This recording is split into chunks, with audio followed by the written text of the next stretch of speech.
So we are back with another installment in Are They Doomed? Today we're talking Nissan. I'm joined by Millin from Australia. I will introduce him in a minute, but first let me say I am Brian. Welcome to My Tesla Weekend. So this is Millin. If you've been around the channel the last couple of weeks, you've seen him twice already. Back for round 3. And to celebrate, we decided to wear the same outfits from before. Isn't that great? Millin is a CEO, a business founder, an entrepreneur. He's the owner of TeslaTaxi.com.au. They rent out Teslas. How cool is that? But they do it upside down on account of geography. I'm pretty sure that's how it works. So that's helpful. And he's a very sharp guy, and he knows his stuff, and he knows cars. Yeah, I have had wheels for a number of decades, unfortunately. So what we're looking at here, we're going to start with engineering. You know, Nissan came out early with a very compelling car, the Nissan Leaf. Yeah, the range was short, but it wasn't outrageously expensive. It was the first remotely affordable, remotely competent electric car. And every few years it would get a little better. People didn't like them. The range was too short. For a while there, you could get used Leafs in great condition with 20,000 miles on them for like 7,000 US. Now those days are gone because you can't get much for 7,000 US with 4 wheels, but they're still $10,000 used. But the range is short. Now when I saw that, I was excited. I thought, boy, it's going to be just a few years before they've got something great. But here we are. After 75 years and 8 billion electric miles, it's fair to say we know a thing or two about EVs. Is it? Because all you've got, at least in the US market, is the Leaf and the Nissan Areola. Is that what it's called? The Nissan Urea? Something like that, yeah. Pretty sure you got that right. Yeah, I think I did. It's cute enough in terms of styling. It's competent, I guess, but it is not very exciting. Do you have any thoughts on the Nissan Ariya? I do think that it is one of the credible players. As I mentioned previously, at half the cost of a Tesla, I would suggest it's very, very well worth considering. Especially for people that need more than one car, car just for the kids, car seats in it all the time, all that sort of stuff. I mean, at the right price, I would consider recommending it. Yes, and it's comfortable, it's reasonably powerful, it's okay. But that's the problem they're having, is it is okay. Although I guess on select trims you can get up to 304 miles of range and a 0 to 60 in 4.8 seconds. It wasn't that long ago, 20 years ago, those were supercar specs. So I guess I didn't have the best experience with it because the track that I got to drive in one was an indoor circular kind of zigzag track that just about made you sick. It was so tight and windy. So they didn't really have a stretch to juice it, as it were. Are they qualifying for any of the tax credits over there at the moment, or is it all full price?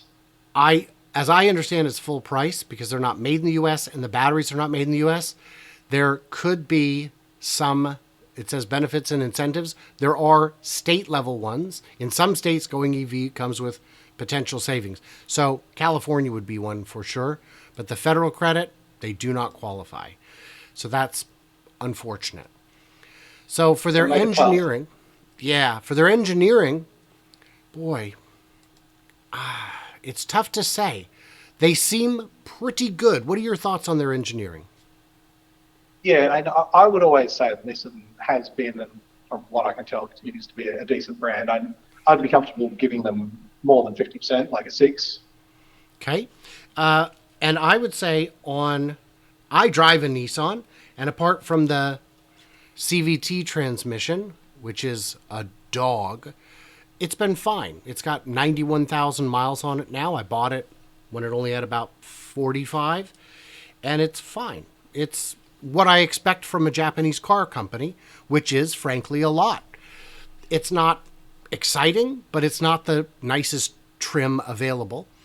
I am frustrated that they put certain safety features behind absolutely ridiculous paywalls. I don't have blind spot detection because I'm one trim level down. That's ridiculous. I don't have side heated mirrors because you need to bump up a whole trim level, which is thousands more. And when you're buying used, you don't get to pick your trim level so much.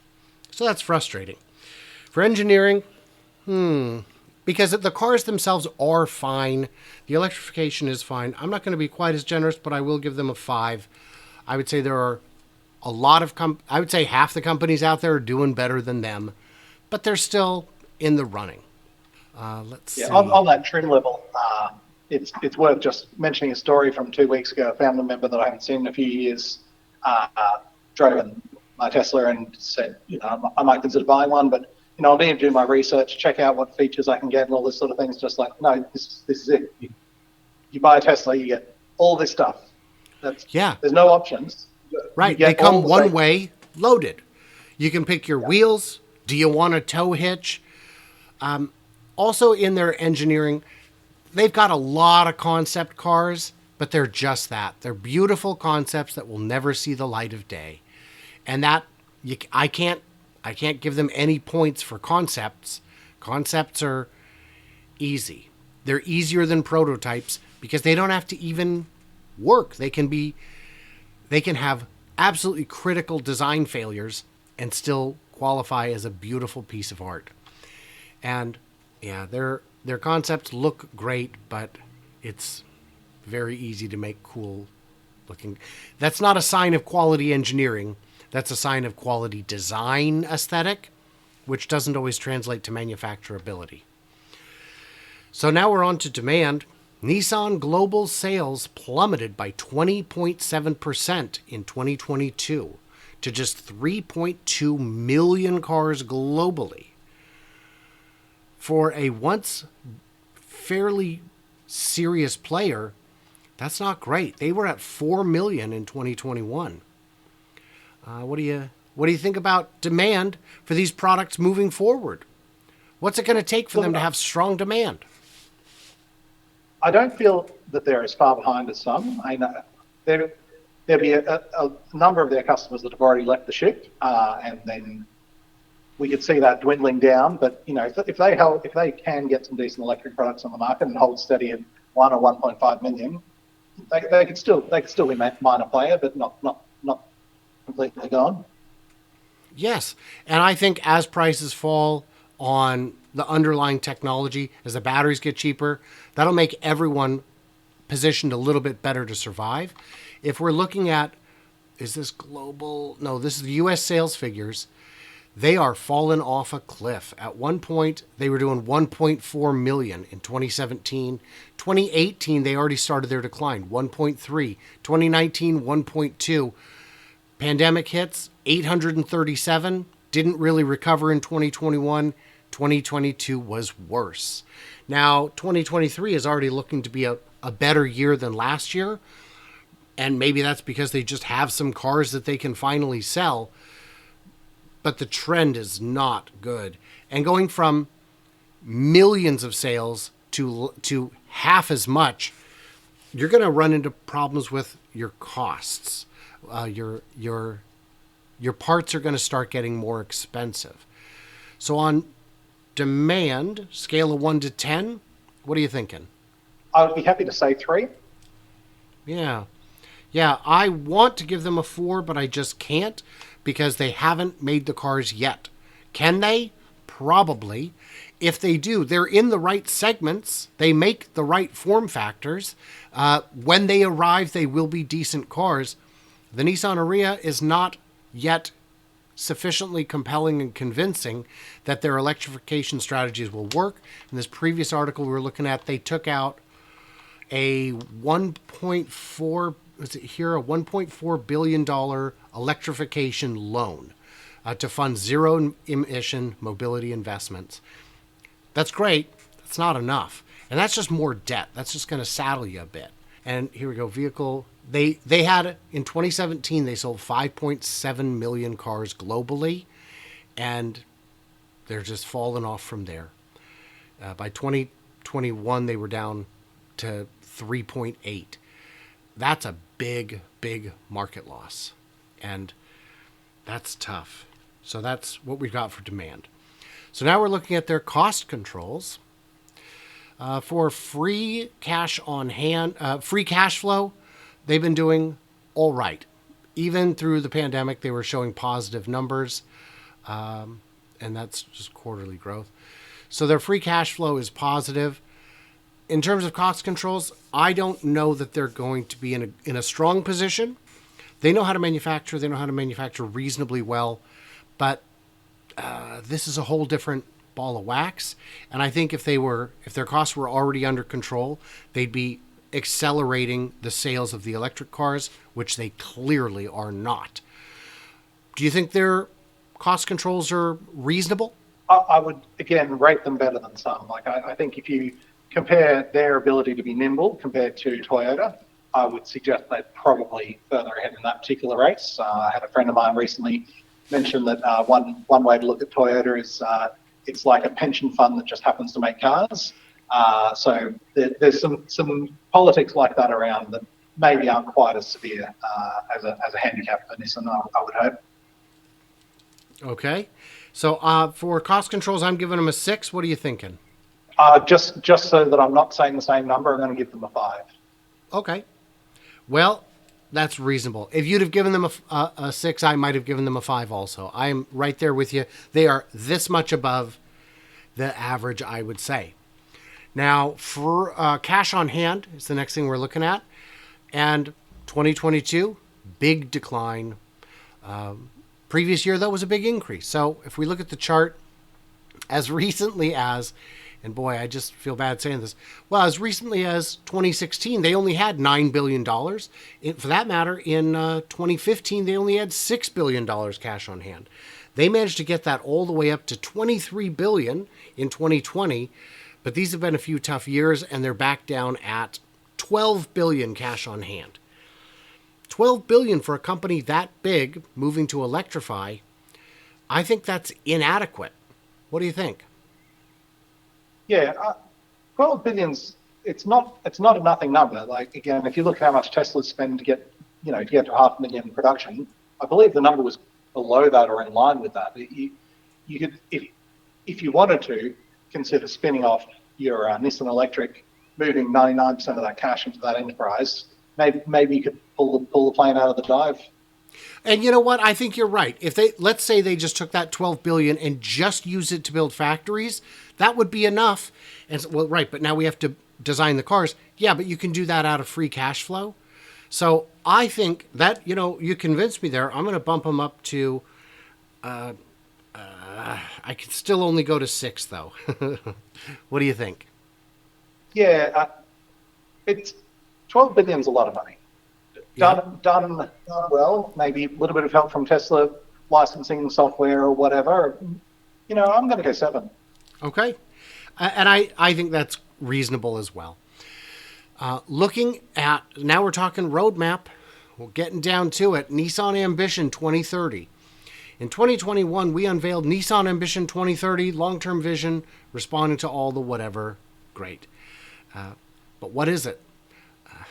They want to have autonomous vehicles. Now, that's great, but in 2014 they said they'd have it by 2020, and now in 2021 they'll say they'll have it by 2030.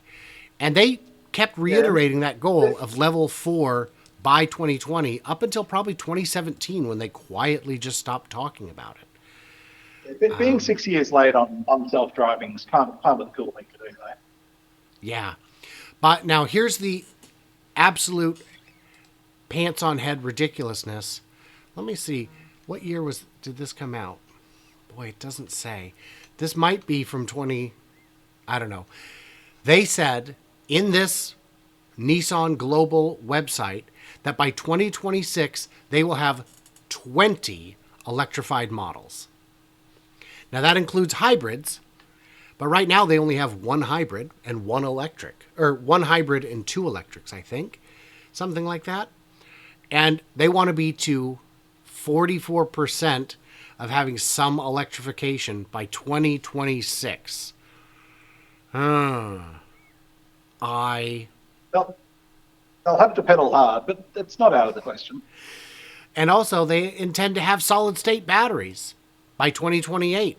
I mean, that's not necessarily something you would be claiming for much longer, in my opinion. no. The technology 4680s probably will be very, very good, and they'll be ridiculously cheap. It's still unknown and unknowable. So this article is from a year and a half ago. To accelerate electrification plans, and this is from global.nissannews.com, an investment of 2 trillion yen over the next 5 years, which is $14.5 billion, to launch 23 exciting new electrified models, including 15 new EVs, and aiming for 50% electrification mix by 2030. So this is, interesting, I suppose. And they saying by 2026, Europe will be 75% electrified, Japan half, China a little under half, US 40% by 2030. And this includes they've got some funny term for it. It is e-power system that is a hybrid, is what that is. And let's see if this one's newer. This is from February of this year. 19 new pure BEVs by 2030. I wouldn't completely dismiss hybrid being a reasonable strategy for Nissan to transition some of their customers, because they'll probably mainly only have the loyal customers, and maybe those people will need a stepping stone before they can get into a good car, and hybrid might be that stone. Yes. I just think it's going to add cost, complexity, and long-term downsides to the customer by having to maintain 2 powertrains instead of 1. It may allow them to not have to fire all of their existing stuff, though. If they can get 30% of their cars to be hybrid for a little while, that might give them a bit of a transition. Now, if their roadmap is to be believed, I would give them a 10. But I'm struggling to accept it. It's $2,000 for the amount of money they have, and they're moving, in my opinion, much too slowly to make this believable. But again, they've got decent engineering, they've got decent cash, and I think they finally know that they have to get serious about this.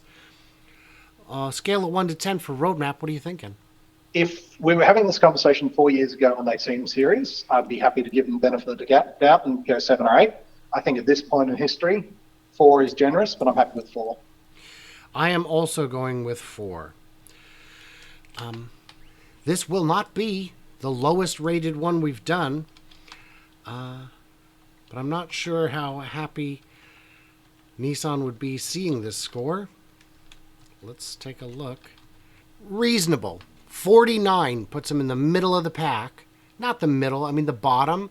It puts them above Bentley, but well below Rivian. If you imagine, for argument's sake, next month Nissan announces, look, we're going like Ford, we're going to use the Tesla plug, we're going to buy the Tesla computer, we're going to put the cameras on the car, and we're going to make the best non-Tesla products we can. They could pull up. They could. And I agree that a pivot to something serious could happen pretty quickly. And I don't think there's, a score of 49 out of a possible 100. It doesn't put them in the top half, but it gives them a score that's more than double the score we gave for Mazda, which to me feels about right. Mazda's car is only as good as Nissan's was 10 years ago. Would you agree? That'd be fair. Now, mind you, the Aria is more fun. It's better to look at. It's a little roomier, but it's 10 years newer, guys. And I think it's a fine proof of concept. Put a bigger battery in it. You got a serious car. Batteries will get cheaper. That will allow them to build that car. They can do that. And Yeah. Strategically, it was smart getting the Leaf on the market first. They're known for being a good car and a good electric car. They're not starting from scratch with either market. So I wouldn't write them off. No, and I've known a lot of Leaf owners. All the people I know who are aspirational Tesla buyers, a lot of them were early Leaf buyers because it's what they could get back when the Teslas were 80, 90, 100,000, and they could get a lease for $200 a month. They all loved them. They loved them. It's peppy, but not a race car. It's fun. It's a car. It's a decent, good car. And with the lease deals that they were offering at the time, it was a very compelling car. The problem was they were 35 grand and they couldn't sell them for 35 grand. So everybody would lease them, and then they'd come back on lease returns, and you could pick them up for, $5,000-$10,000, and you still can. The Australian government got a few of them, and they've been around. I think they're a decent car for the time. They fit the need. Yeah, and people are still buying them. So I do want to thank my patrons who get early access, bonus content, and ad-free experience, all that good stuff. Keep the channel running. I appreciate it. It's what makes it so we can actually do this so great. For everyone else, you can subscribe, you can like, you can do all that stuff. You can go to teslataxi.com.au and check out what Millin and his company are up to. And I assume from there you could probably find links to the Ford Lightning page, maybe? Yep, it should be down the bottom footer of each page. Well, I agree it should be. The question is it? So we'll find out when we get there. I'll go and check. I'm sure you got it sorted out. And of course, at this part of the show, I love to show the AI that we didn't use. This is Nissan's electrification. I think the prompt was Nissan electric car, bold, dramatic, lightning, 8K, photorealistic, some other prompts like that. And you get some good stuff. That's not usable. That's interesting. That looks like almost a Tesla Semi in the back. But these just come up with some great stuff. That's a mess. I don't know what that is. Maybe that's Nissan's actual electrification plan. But no, some of these come out really good. And it's fun. We used to see real horror shows in this. Hey, big sexy tornado lady. That's great. The days of the horror shows are winding down. And when you pay a couple extra credits for the prompt to run longer, you get better results. But these are just fun. So what did we miss? What did we misunderstand? You guys got to tell us in the comments. And also, what other cars should we cover? I know we haven't done Subaru yet. We haven't done a number of them. What else haven't we done? We haven't done Honda yet. Those are ones we all need to get to. And then, of course, at some point, we'll need to circle back and get all the cars we've already done because the companies are changing. But I think it'd be premature to do that before the new quarterly numbers are out, before we see how everyone's actually doing. Millin, am I forgetting anything? I think you've wrapped it really well, Brian. Fantastic. So everybody, stay tuned, stay juicy, and we can't wait to hear from you clever robots on the next one.